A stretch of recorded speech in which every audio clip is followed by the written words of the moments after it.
Bismillahir Rahmanir Rahim wa salatu wa salam ala Rasulillah wa ala alihi wa sahbihi wa sallama tasliman kathira amma ba'du fassalamu alaykum wa rahmatullahi wa barakatuhu. Donc ça c'est la règle de Al-Izhar, l'une des règles de Tajwid est nécessaire pour la lecture du Coran. Ça va, Al-Izhar veut dire l'éclaircissement. Ça va, ça veut dire l'éclaircissement. Ici on va pas se baser sur la théorie, on va aller directement sur la pratique. Mais il faut savoir que on parle de izhar lorsque l'un des éléments, ça veut dire que l'une des lettres suivantes, ça va, je l'ai dû écrire, lorsque l'une des lettres suivantes, ça aussi tu peux comprendre, lorsque l'un des éléments suivants, en parenthèse, hamza, ha'un, ha'un, aynun, ghaynun, kha'un. Lorsque l'une de ces 6 lettres, déjà tu dois savoir que ici, Izhar a combien de lettres? 6 lettres. Donc il ne faut jamais oublier cela. Parce que ces règles de tajwid là, qui sont liées au nun sakina et au tanwin, se sont partagées les règles, les lettres pardon. Ces règles là se sont partagées les lettres. Izhar a pris combien? 6. Ça va? Donc, lorsque tu vois dans la lecture, tu es en train de lire le Coran et tu vois que l'une de ces 6 lettres vient juste après l'un des éléments suivants. Quels sont ces éléments-là? Soit le tanwin, fatha, le tanwin, kasra, le tanwin, dhamma, ou le nun, sakina. Ici, on met une pause. Et chaque fois quand tu prends le Coran, dans le mushaf que nous avons, que tu vois le tanwin a été écrit comme ça, même mesure, les 2 tirets ne se dépassent pas. Le tanwin fatha est écrit comme ça, les 2 tirets ne se dépassent pas. Le tanwin kasra est écrit comme ça, les 2 tirets ne se dépassent pas. Le tanwin dhamma est écrit comme ça, et puis on écrit dhamma, puis on met un petit chapeau en haut. Et puis lorsqu'on écrit le nun sakina, puis on met soukoun en haut, alors ne doute même pas, même c'est la règle de Izhar qui est là. Si c'était une autre règle là, ils allaient se dépasser. Ça va? Les 2 tirés allaient se dépasser un peu. Ici, les 2 tirés allaient se dépasser. Ici, j'allais mettre 2 dhamma. Mais quand il s'agit de Izhar, ils vont écrire la chose comme ça, les deux fatha là comme ça, les 2 kasra là comme ça, et le dhamma là, ils vont écrire comme ça. Ils vont mettre un petit chapeau en haut, parce que c'est Izhar. Donc, ici, le nun sakina, ils vont mettre quoi en haut? Sukun. Donc, lorsque l'une de ces lettres, ça va, vient juste après l'un des 4 éléments, tanwin fatha, tanwin kasra, tanwin dhamma, ou le nun sakina, alors il y a quoi? Alors il y a la règle de quoi? Alors il y a la règle de quoi? Al-Izhar, qui est l'une des règles de Tajwid. Ça va? Donc ici on dit, il n'y a pas de gunna. Gunna c'est quoi le nazima? Le fait de lire dans ton nez là, c'est ce qu'on appelle al-gunna. Ça va? Donc il n'y a pas de gunna à faire ici. Quand tu vois net, c'est an, in, un. On va dire an, in, on ici. Ça va? Il n'y a pas de gona à faire, il n'y a pas de nazima à faire. Bon, ça c'est une petite explication théorique. Donc voici un schéma qui pourrait t'aider encore. On dit quoi? Voici les 4 éléments. Ils sont venus d'abord. Ça va?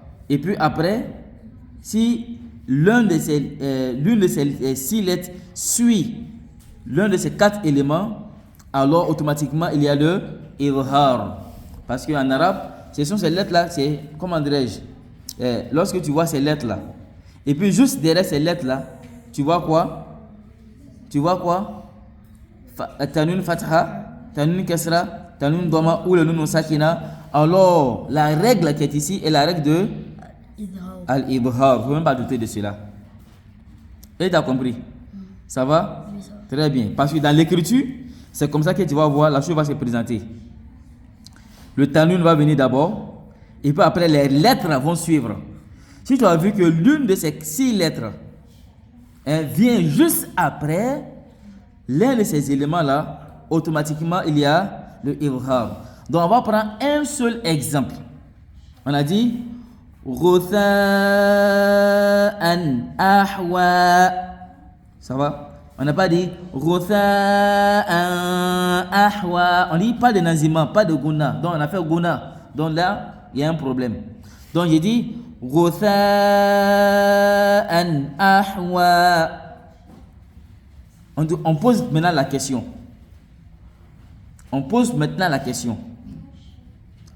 Mal hukmu huna. Il y a quelle règle de tajwid dans cette phrase? Ça va? Il y a quelle règle de tajwid dans cette phrase? Toi, on te pose la question maintenant. Donc, il faut répondre bil ma'rifa, avec science. Ça va? Donc, c'est comment répondre à cette question-là qui te sera appris tout à l'heure, Inch'Allah. On va répondre à la question. Tu dis al-hukmu huna, la règle de tajwid qui est dans Ghutha'an ahwa, ici, tu dis quoi? Al-ibhar. Et la règle de tajwid que nous appelons al-ibhar. Maintenant, pourquoi? Il faut décortiquer, il faut argumenter. Il ne s'agit pas de dire que c'est ibhar, mais il s'agit également et surtout d'argumenter ce que tu as dit. Pourquoi il y a ibhar ici? Tout le monde pourra dire qu'il y a ibhar. Mais toi, tu te bases sur quoi pour dire qu'il y a ibhar ici? Tu dis les dhikri hamza. J'avais mis ha, mais c'est hamza. Les dhikri hamza. Voilà hamza qui est là.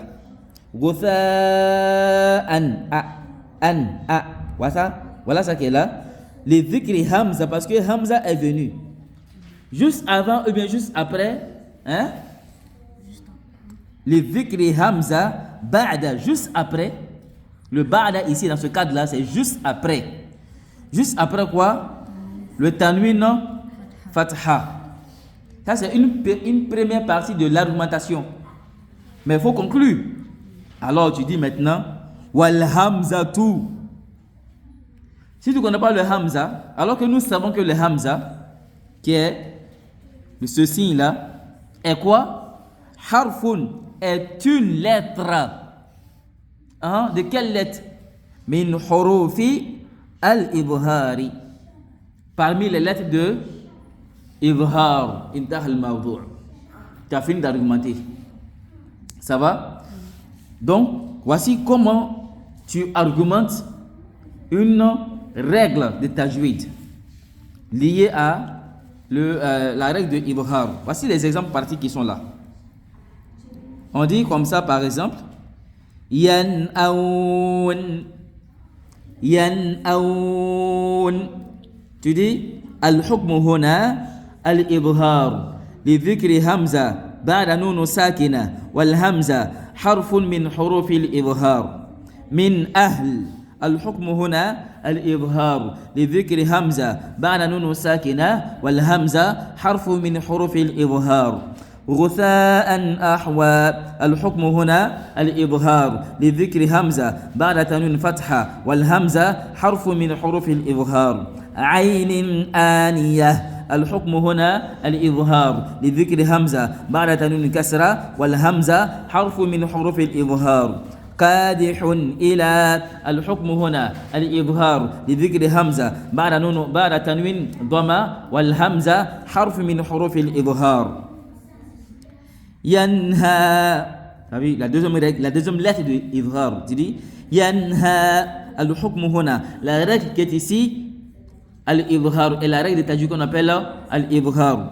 Pourquoi? Car les dhikri ha, parce que ha est venu ba'da nun sakina, juste après le nun sakina, wal ha, alors que nous savons que le ha harfun est une lettre min huruf al-ibhar, parmi les lettres de ibhar. Manhu الحكم هنا الإظهار لذكر ها بعد تنوين بعد نون ساكنة والها حرف من حروف الإظهار. فريقا هدى فريقا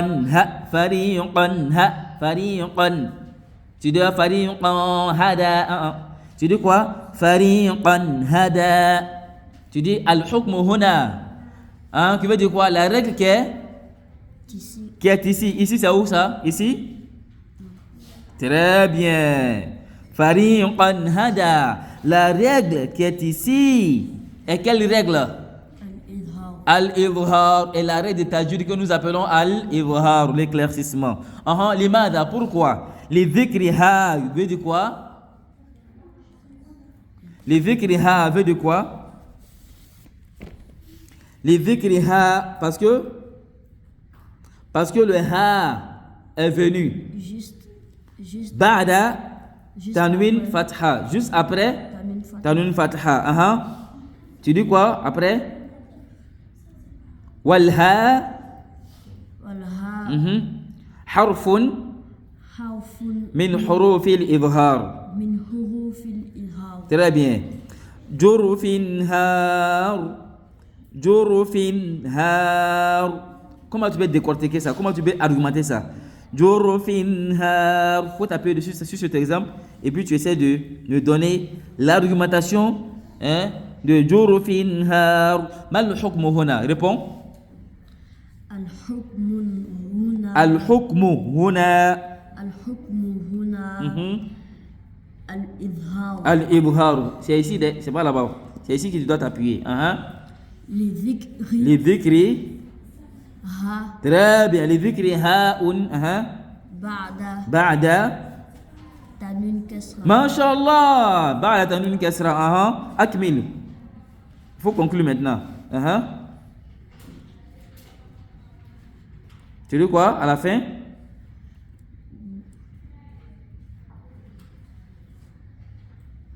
Ici, on a dit wal hamza, parce que c'est hamza qui est là. Et ici, dans ce cas-là.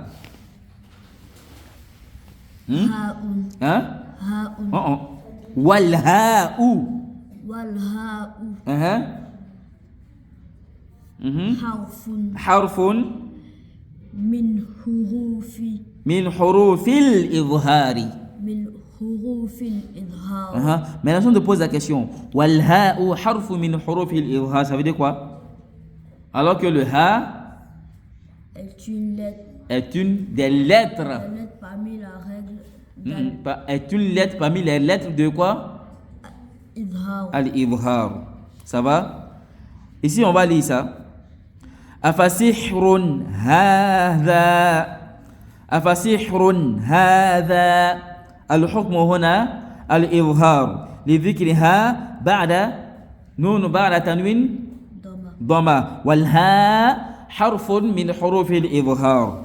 Ici وانحر وانحر فصل لربك وانحر.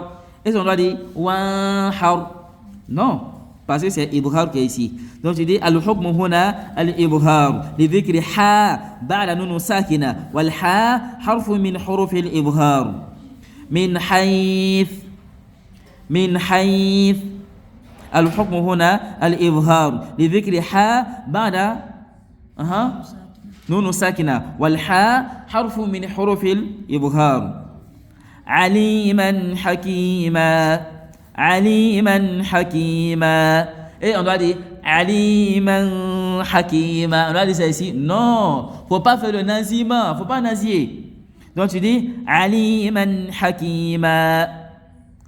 Donc al-hukmu huna, la règle de tajwid qui est ici là est ce qu'on appelle al-ibhar. Et la règle de tajwid que nous appelons al-ibhar. Pourquoi? Les dhikri ha, parce que ha est venu ba'da tanwin fatha, juste après le tanwin fatha. Wal ha, alors que nous savons que le ha harfun est une lettre min hurufil idhar, parmi les lettres de al-idhar. Waqis ala dhalik ya akhi. Hakimin hamid. Hakimin hamid. Même chose. الحكم هنا الإظهار لذكر حاء بعد تنوين كسرة والحاء حرف من حروف الإظهار. نار حامية نار حامية. Est-ce qu'on doit dire نار حا? Parce que quoi? Parce que la règle qui est ici, c'est quoi? Al-Izhar. Al-Ibhar. Pourquoi c'est Ibhar qui est ici, mon petit? Parce que Ha est venu juste après le Tanwin, non? Doma, Mashallah. Alors que nous savons que le Ha est l'une des lettres de quoi? Parmi les lettres De la règle Ibhar, Mashallah. Donc, tu as vu, nous on a écrit seulement l'exemple, hein? On a écrit seulement l'argument d'un seul exemple. Toi, tu vas écrire chaque exemple ici. Quand tu finis d'écrire un exemple, tu argumentes en bas. Tu finis d'écrire un exemple, tu argumentes en bas. C'est l'écriture qui va te dégoûter, petit. Mais tout ça pour que cette argumentation-là puisse rester en toi jusqu'à la fin de ta vie. Inch'Allah subhanahu wa ta'ala. Et d'ici que tu finisses même là, tu vas mémoriser cette argumentation. Hein? Tu ne vas trouver aucune gêne dans l'écriture et dans la récitation de cette argumentation. Dès qu'on te pose la question, mal hukmu huna net, ça vient comme ça. Ça vient facilement. Parce que tu vas écrire beaucoup de fois. Ça va? Très bien. On va prendre un seul exemple. Ici, par exemple, on dit Latifun khabir. Latifun khabir. Mal hukmu huna. Il a quelle règle ici? Al-Hukmu huna Izhar. Al-Ibhar. Limada, pourquoi? Lidhikri. Lidhikri Kha. Ba'da. Tanwin doma. Wal kha'u. Harfun. Min Hurufi al-Ibhar. Donc, c'est l'argumentation qui est là. Donc, à partir de cette argumentation, tu peux faire l'exemple de toutes les autres lettres. Ça va? De Ibhar. Ça peut aller? Très bien. Quand on a la bonne compréhension et quand la phase de nous des musulmans purs et sincères, wa sallallahu ala nabiyyina Muhammad wa ala alihi wa sahbihi wa sallama tasliman kathira. Assalamu alaikum wa rahmatullahi wa barakatuhu.